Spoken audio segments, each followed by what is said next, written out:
todo coral que vai cantar para Ele. Um dia a gente vai estar lá,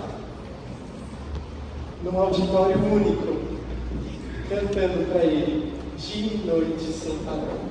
A nossa esperança, o nosso fôlego de vida. É isso aí. Bom, sejam todos muito bem-vindos. Temos visitantes, pessoas que estão aqui pela primeira vez, pessoas internacionais muito queridas, e sejam todos bem-vindos. Eu me chamo Leandro e a gente vai ter um tempo agora de conversa e vai ser muito legal esse nosso tempo de conversa aqui. Aproveite, abra o seu coração e, como a gente falou, tudo viverá por onde o rio dele passar. Receba essa vida, essa palavra dentro de você.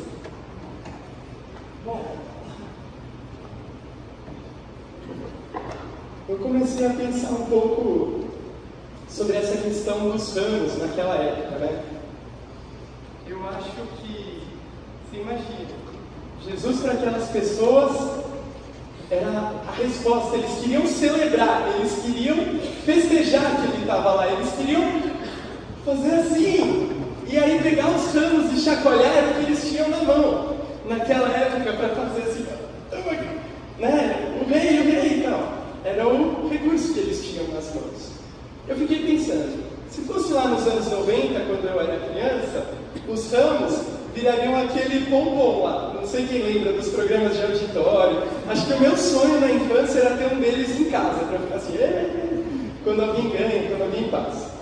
Acho que hoje a geração mais moderna, quando ele passasse, ia usar aqueles negócios que usa quando o aniversariante chega na festa surpresa, sabe? O aniversariante entra, surpresa, pum, a história e cai um monte de coisa.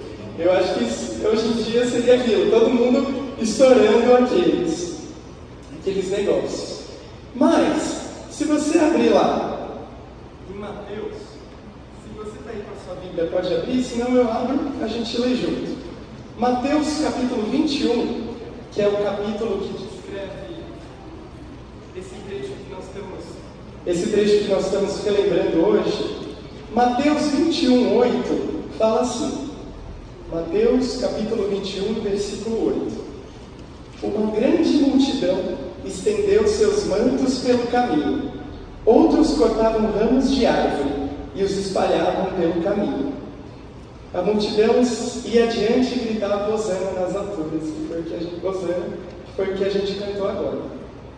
Então as pessoas cortaram ramos de árvore, elas tiravam, não sei quem conseguiu ver na imagem, tiravam as capas dela e punham na frente do jumento, que estava lá Jesus em cima montado, para ele passar por cima das próprias roupas. E tinha outras pessoas, faziam assim, né? Elas pegavam e iam espalhando lá, né? Os ramos, para ele passar, né? Como se fosse festa naquele momento, e ele está passando lá no meio. Aí, beleza, esse foi o cenário, um dia muito glorioso, um dia de muita festa, que a gente viu naquelas pessoas, um dia de muita esperança. Porém, uma semana depois, a mesma multidão que estava gritando, Hosana, bendito é o rei, é você. Presta atenção nessas palavras. É você, é o rei, é a resposta. As mesmas pessoas estavam falando assim, uma semana depois. Crucifica! Crucifica! Vociferando assim, com raiva no olhar. Para a mesma pessoa que eles viram a esperança. Aquela multidão entrou, porque multidão é assim, né? Até a psicologia tem o termo lá, efeito manada. Você vai para o efeito manada lá, está todo mundo, os elefantes fazendo uma coisa, você vai com os elefantes tudo na avalanche. Então a galera estava gritando crucifica, você que estava gritando semana passada, me esperança, Hosana, me salva, estava mandando crucificar. E como se não bastasse isso, aquelas pessoas que estavam pedindo para crucificar Jesus, porque foram insufladas por tudo aquilo que estava acontecendo, elas também começaram a gritar outra coisa, muito dura, Barrabás. Porque Pilatos viu que não tinha como culpar Jesus, que ele era inocente. Aí Pilatos tentou dar um jeito e falou, não, é dia de eu soltar alguém. Quem que eu vou soltar? Vou soltar Jesus. As pessoas, Barrabás, com fúria. Então olha a inconstância, Uma semana atrás ele é minha esperança, agora eu não quero nem saber dele. Eu quero que você crucifica e eu prefiro esse tal de Barrabás do que ele. O pessoal é muito sério preferir o Barrabás, porque ele era um criminoso. Eu vou contextualizar para a gente ver como é muito sutil o que aconteceu lá. É como se eles estivessem gritando assim nos dias atuais. Eu vou soltar Jesus para vocês, vocês não querem que eu solte Jesus? Nardone, a gente prefere o Nardone. Lembram o Nardone do crime com a menina, que foi em todos os jornais, um criminoso? E as pessoas preferiram o Nardone, preferiram, sei lá, o goleiro Bruno, do que Jesus. Olha só, pessoal, que inconstância. Um dia uma coisa, um dia outra coisa. É igual aqui. Esse chão da festa daquele dia, aqueles ramos, é igual quando a gente passa na rua depois que teve uma festa, depois que teve o carnaval, e só sobra lá os restos. Os restos de uma inconstância. Será que às vezes na nossa vida a gente não tem agido igual aquela multidão? Aí você vai falar, imagina, Leandro, eu não grito crucifica para Jesus. Eu não vou preferir o Barrabás. Imagina aquelas pessoas preferirem Barrabás. Mas tem outros Barrabás, tem outros crucifica, que a gente está gritando nos nossos dias. Sabe, às vezes você veio aqui na igreja, você tem crescido escutando sobre Deus, sobre fé, sobre tudo que Ele pode fazer. Aí você passa por uma situação na vida muito difícil, muito desestabilizadora. Aí você sabe que está lá, mas você está no limite. Você está no limite. Aí você prefere jogar tudo para cima do que continuar confiando. Será que esse jogar tudo para cima e falar, não dá, não tem jeito, já era, tinha que ser comigo mesmo, eu nunca dou certo, essas coisas, também não é você esquecer aquele rei que você colocou sua esperança? Porque o que adianta? No domingo a gente está aqui cantando, olha, firmado estarei, não serei abalado. E na segunda-feira vem um problema, às vezes tão pequeno, e a gente fala, estou sendo abalado, eu sou abalado, tinha que ser comigo a abalação mesmo, e a gente se entrega e fica abalado. Cadê aquela promessa de Deus? A gente não deu ouvido, a gente foi inconstante. Por quê? Ou a gente é, ou a gente não é. Mais ou menos, não existe. Mais ou menos é mais para o lado do não do que para o sim. Em cima do muro é mais para o não do que para o sim. Agora, se você está passando por um problema, e você, mesmo sofrendo, mesmo se desfazendo, mesmo se desgastando, você fala, eu vou continuar. Eu vou continuar porque Deus está lá. Ainda que o mundo todo esteja falando não, Deus está na minha frente. Ele pode falar sim. Isso é uma forma da gente não gritar Barrabás. O medo é Barrabás. Dar lugar para o medo é dar lugar para Barrabás. Continuar confiando em Jesus é a fé. É a gente lembrar que Ele é o Rei, que Ele é o centro da nossa vida. Às vezes, pessoal, outro Barrabás da nossa vida é o dinheiro. É o dinheiro que mexe com a gente vira o bicho. A gente vira quase da selva, um animal. Volta lá de novo na manada, no efeito manada, o elefante. Lembra, a Bíblia é muito clara. Não se pode servir a dois senhores. Não dá para servir a Deus e servir a Mamon, que é o dinheiro. Mas estamos lá na igreja cantando, como é que é aquela música? Eu vejo as pessoas lá, todos necessitam de um amor perfeito. Me enche do seu amor para eu levar para as outras pessoas. Cristo move as montanhas e tem poder para salvar os outros. E a gente canta isso tão bonito de amor um dia, e no meio da semana a gente dá lugar para o Barrabás e para o Mamon, que a gente passa por cima de pessoas por conta do dinheiro. A gente puxa o tapete de outras pessoas. E aí a gente está voltando a ser inconstante. Duas coisas. Dando lugar para esse Barrabás. Sendo inconstante como aquela multidão. Outra coisa é quando a gente dá ouvido para as mentiras do diabo. Deus está querendo te levantar, Ele está querendo restaurar a sua identidade. Porque a Bíblia fala que Deus não te deu um espírito de escravidão, você não é preso, você é livre. Você tem um espírito de filho, de filha de Deus, de amado, muito amado. Aí você dá ouvido para aquelas mentiras que vieram por conta de injustiças que aconteceram na sua vida, por conta de abuso, por conta de violência, por conta de coisas muito severas, muitas vezes na infância que aconteceram. E quanto mais você dá lugar para aquilo, e não dá lugar para Jesus transformar a sua vida, também a gente está sendo inconstante. Um dia eu estou para cima, um dia eu estou para baixo. Um dia eu falo, é mesmo, eu sou Jesus, eu sou filho, eu sou povo eleito, eu sou luz do mundo. Aí outro dia eu falo, eu sou um nada, eu sou o zero à esquerda, eu sou a sarjeta mesmo. Inconstância, que Deus quer curar. Outra inconstância é o pecado. Coisas que claramente a gente sabe que são erradas, mas aí a gente começa a querer negociar. A gente fala assim, veja bem, não é bem assim. Era só naquele tempo lá da Bíblia, hoje em dia não é assim, por dentro você sabe que está errado. Aí você fica assim, você fica querendo enganar quem? E eu fico querendo enganar quem? Aí a gente tenta buscar na internet se algum pastor um dia defendeu aquilo como sendo certo. E você sabe por dentro que está errado. Mas aí a gente fica negociando. Sabe o que a gente faz duramente nessas horas, quando a gente se deixa levar pelas preocupações, pelo dinheiro, pelas mentiras do diabo e pelo pecado? A gente coloca esse Deus tão forte da nossa vida num pote. Sabe um pote de maionese? Aí você pega assim, fala assim, ok Deus, tudo bem? Eu te ponho no pote da maionese do domingo. Domingo eu abro o pote da maionese e deixo o Senhor ser o Senhor da minha vida. Agora na sexta-feira, eu te fecho de novo no pacote. Aí quem manda sou eu. Porque eu falo os limites de onde Deus pode ir ou não, do que Ele pode fazer ou não, do que Ele diz que é certo ou errado. Então, cuidado com o pote de maionese que a gente põe em Deus. A gente só perde com isso.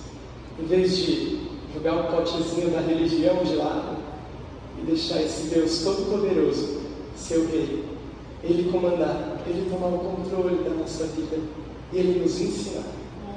Isso é muito bom. Isso é muito bom. Eu fico pensando aqui, para pegar esses ramos aqui no chão, não precisa muita coisa. Se eu tivesse um secador potente e fizer assim, o que eu faço com esses ramos? Espalha.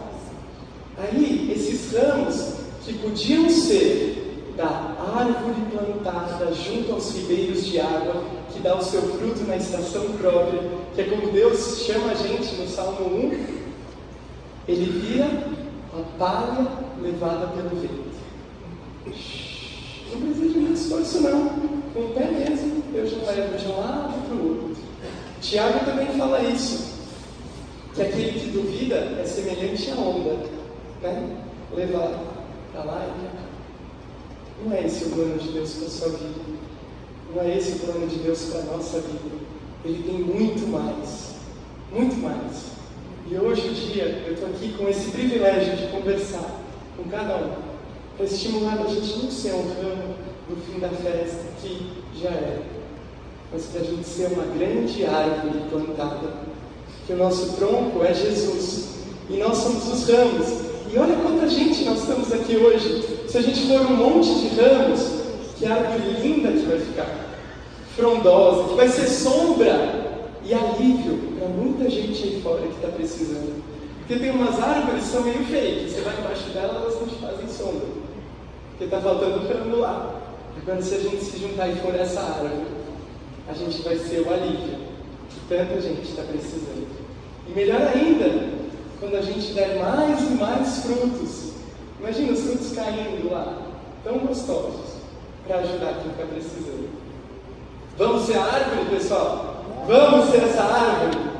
Jesus ensinou isso mesmo, é muito legal como todas as coisas da Bíblia se conectam. Ele falou, eu sou a videira e vocês são os ramos. Hoje é o domingo de ramos, o domingo da gente lembrar que a gente é o ramo. E que a gente pode ser aquele ramo que caiu, ou a gente pode ser um ramo muito fixo nele, um ramo que vai ficando cada vez mais para cima e dando frutos. esse é o nosso convite para hoje. Podemos passar mais um pouco? Então não somos o fim de festa, nós somos os ramos que vão se juntar em Deus. Vamos voltar para a história do pote de maionese, só para a gente sair hoje daqui sem esse pote de maionese, chutando o pote de maionese para fora, que a gente guarda a Deus. Às vezes, você acha, eu acho, que eu estou fixo em Deus. Mas na verdade a gente está sutilmente se enganando, se convencendo. Em vez de ser Deus, que a gente está fixo, a gente está num outro Deus. Entenderam a sacada? É o Deus. Não é o Deus Todo-Poderoso. É o Deus. É esse Deus que eu falei, que você estabelece os limites para Deus. É um Deus que a gente não conheceu ainda na vida muito. A gente conheceu talvez 1% dele, de alguma coisa que a gente ouviu lá atrás. É de um Deus que a gente ouviu do que as pessoas na igreja falavam, mas não ainda como Jó, né? Como é que era? Antes eu te conhecia de ouvir falar, agora de contigo andar. O Deus é esse Deus que a gente escutou, que a gente tem uma ideia, mas ainda a gente está muito superficial nele. E tem muito mais para conhecer. E às vezes a gente enrola, a gente se engana mesmo de que a gente está lidando com Deus. Mas a gente está lidando com o próprio eu. Então por isso que o ramo cai toda hora. Por isso que o ramo não dá fruto.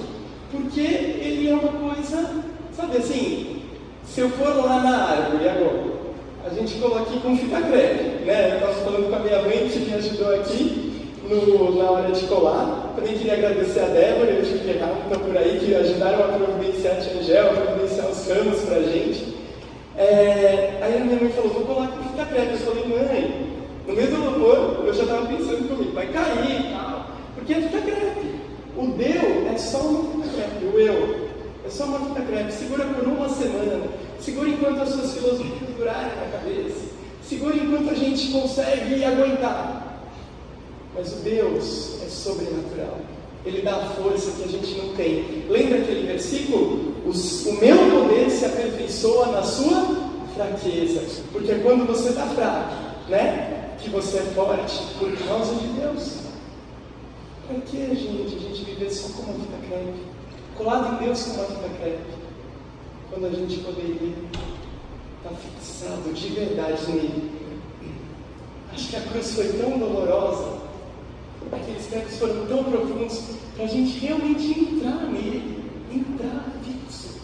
Não uma coisa assim, gambiarra que vai cair. Uma coisa assim profunda, lá dentro.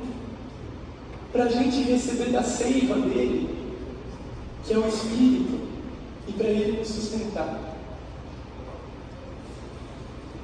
Eu queria te estimular a tentar, nesse processo de cada vez mais falar, eu sou um ramo ficção em Deus mesmo, quero te desafiar a pensar comigo em 3 frases, para a gente sair declarando os desafios, né, turma, que não podem faltar, para a gente sair declarando essas 3 frases.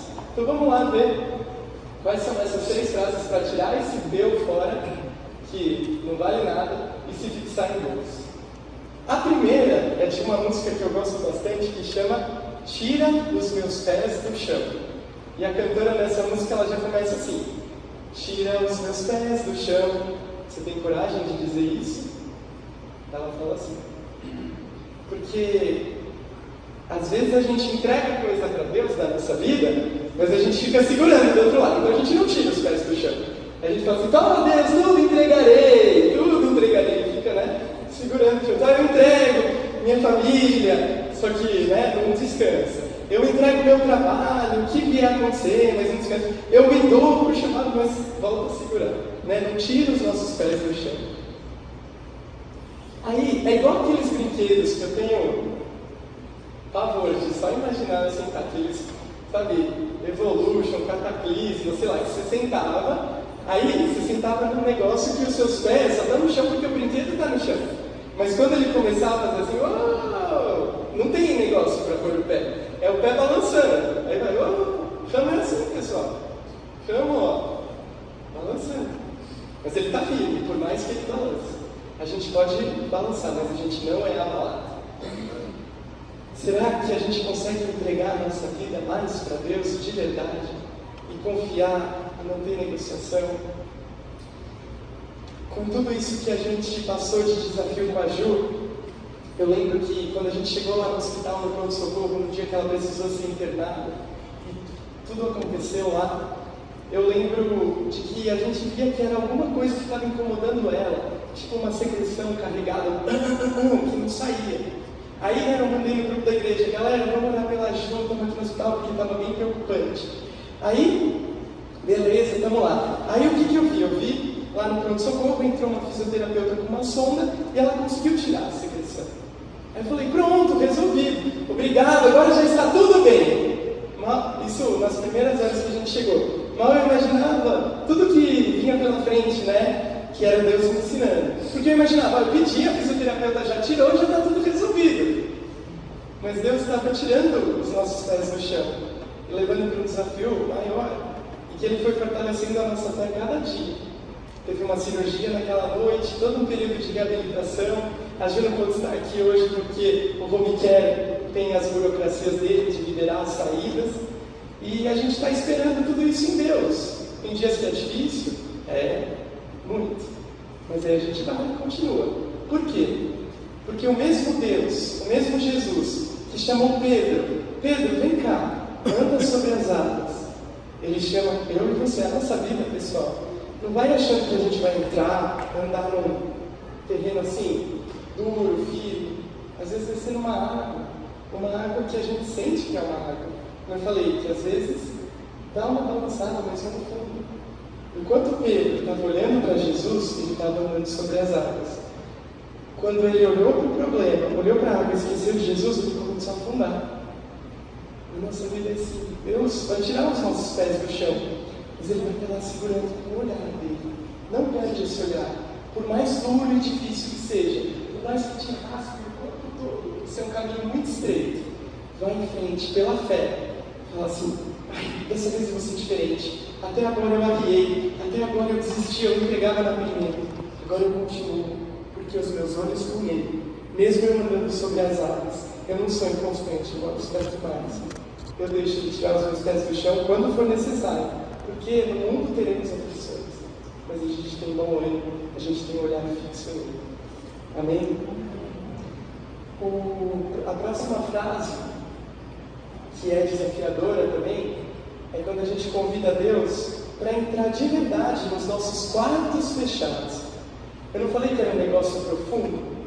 Às vezes a gente tem quartos fechados no coração que envolvem um pouco essa coisa que eu falei, de traumas, de lembranças ruins e pesadas, de coisas que você não consegue se livrar, de vícios, de pecados, de coisas não resolvidas, de pessoas não perdoadas, de perdão que a gente não liberou e perdão que a gente não deu, quartos fechados, que a gente põe Deus lá no vidrinho da maionese e fala, Deus, esse lá não é meu.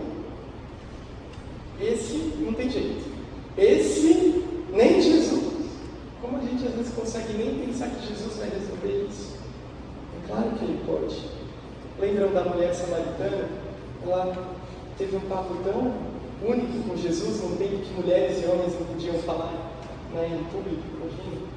Jesus foi lá, entrou na vida dela, ela estava se abrindo, Jesus estava conversando com ela. Jesus já sabia todos os quartos fechados dela, não adiantava ela enrolar Jesus. Aí Jesus ainda falou, vamos lá, o seu marido e tal. Ela só falou assim, não tenho marido.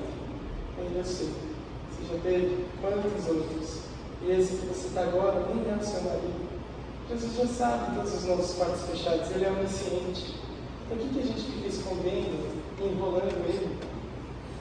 Quando a gente poderia falar, ai Senhor, essa situação aqui que mexeu comigo, está difícil de lidar, me ajuda. Sabe, é muito dolorido a gente abrir, mas isso que é se render, que a gente canta todo. Você não quer ser curado disso? Para que carregar esse veneno no nosso coração? Para que continuar no pecado? Você acha que você não vai conseguir?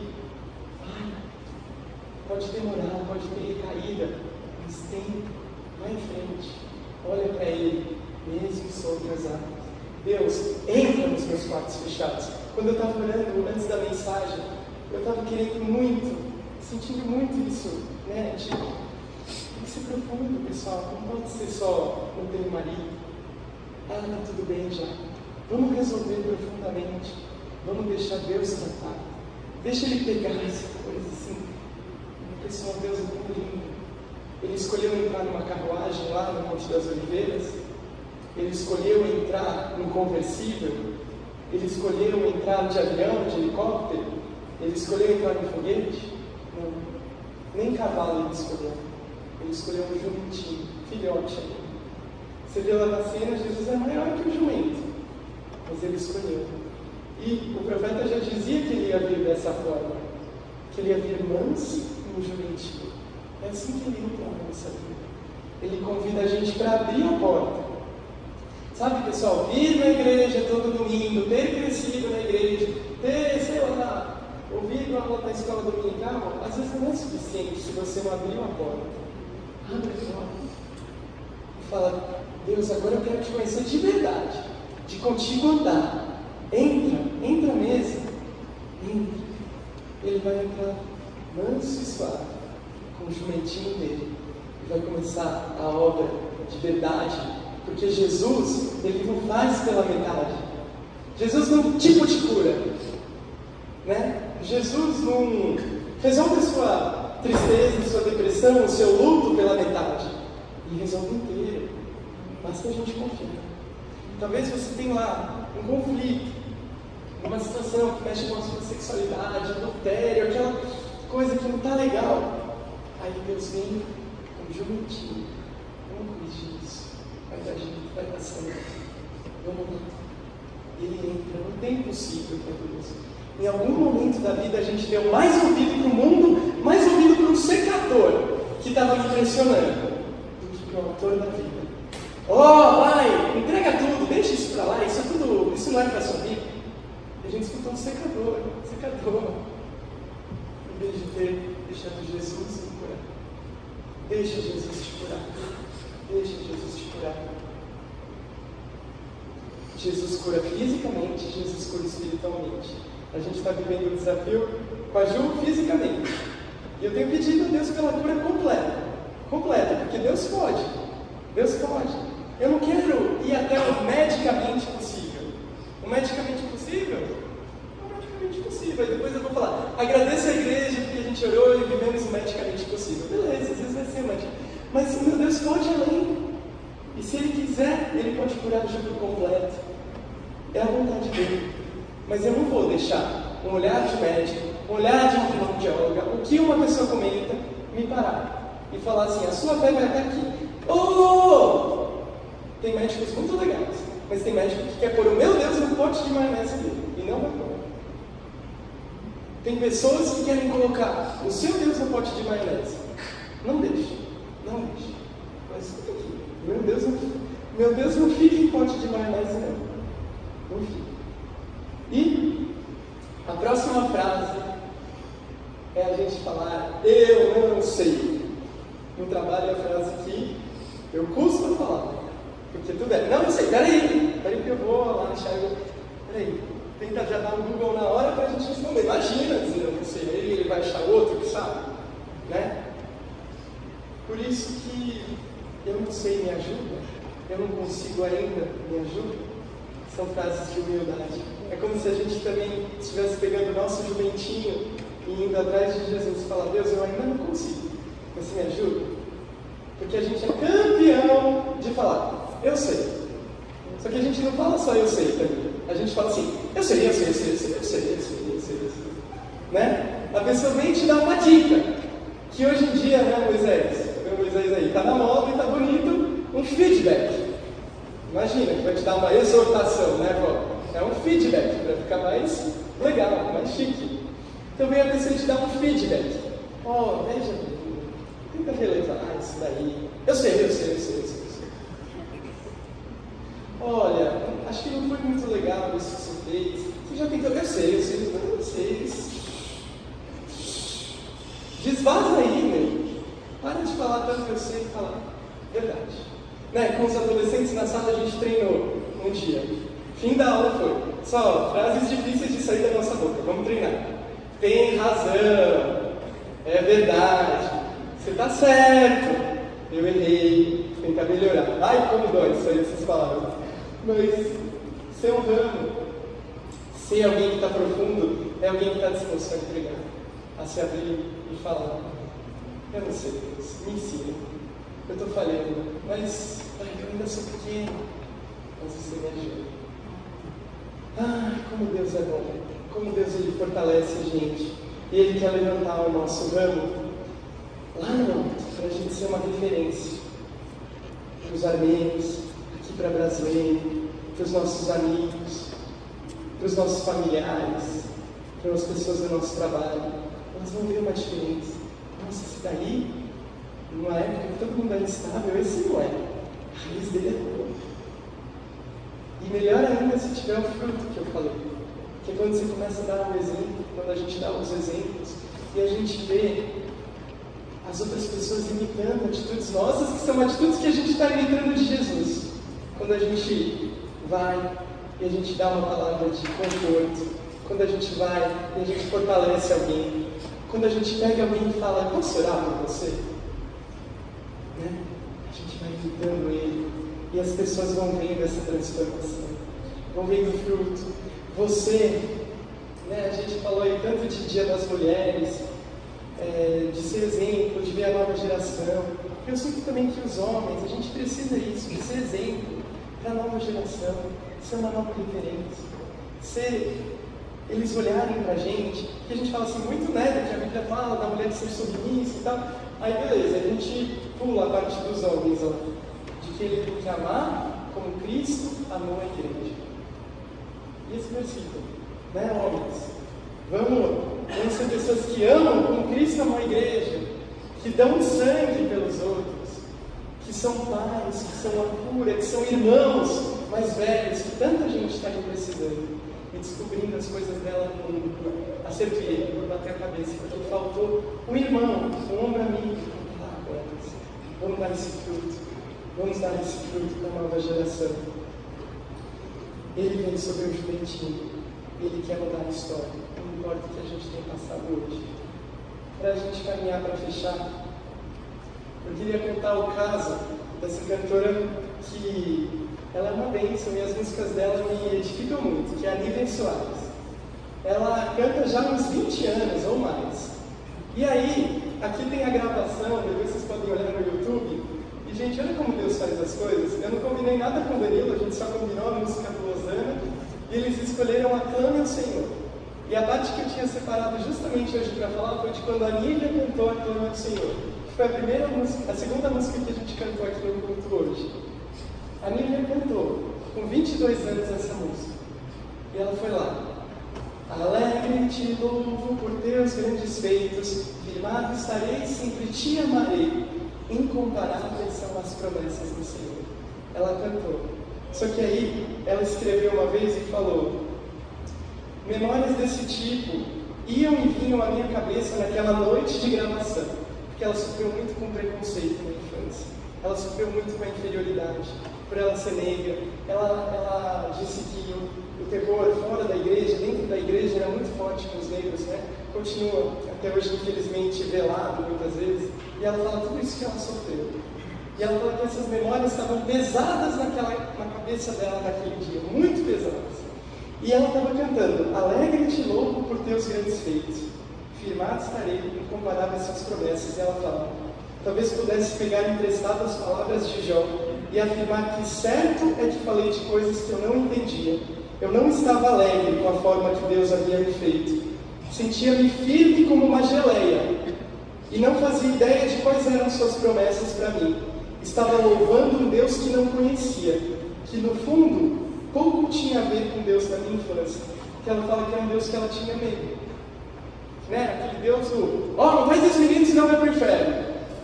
E tudo aquilo, ela estava liderando pessoas para cantar, que eu vou estar firmado, que eu estou alegre, e ela não estava.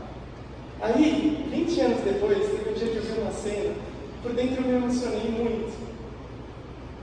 Eu vou passar a próxima cena e depois eu comento. Só para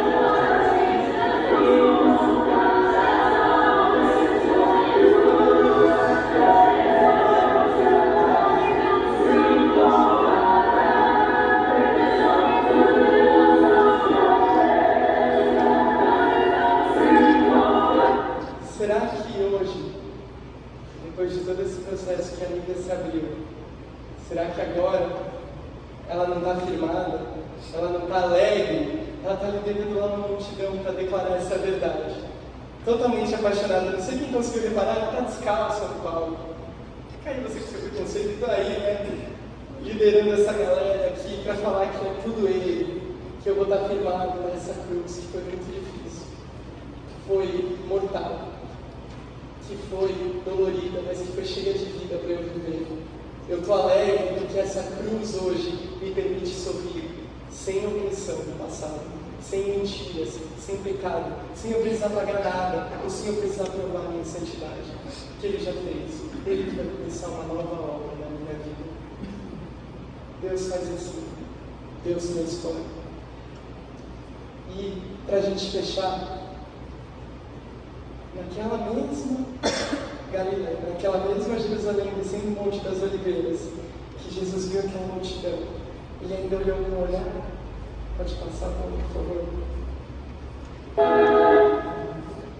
Com um olhar triste, para aquele povo. Se você está lendo o versículo, quando se aproximou de uma cidade, Jesus chorou sobre ela e disse: se você compreendesse nesse dia, sim, se você também entendesse o que traz a paz. Mas o que está acontecendo?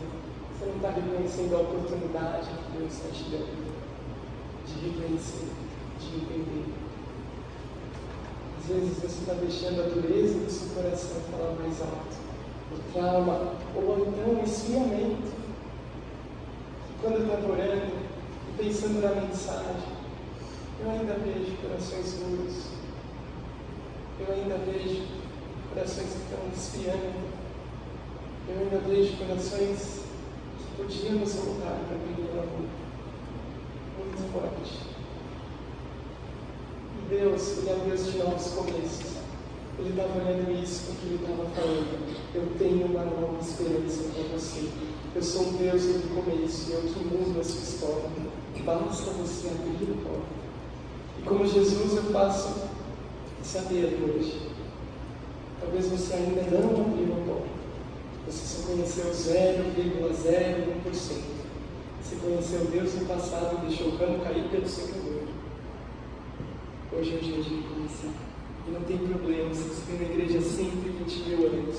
Hoje é o dia de Ele estar te chamando para recomeçar. Como foi. Feche seus olhos. Tenha um tempo você com Deus.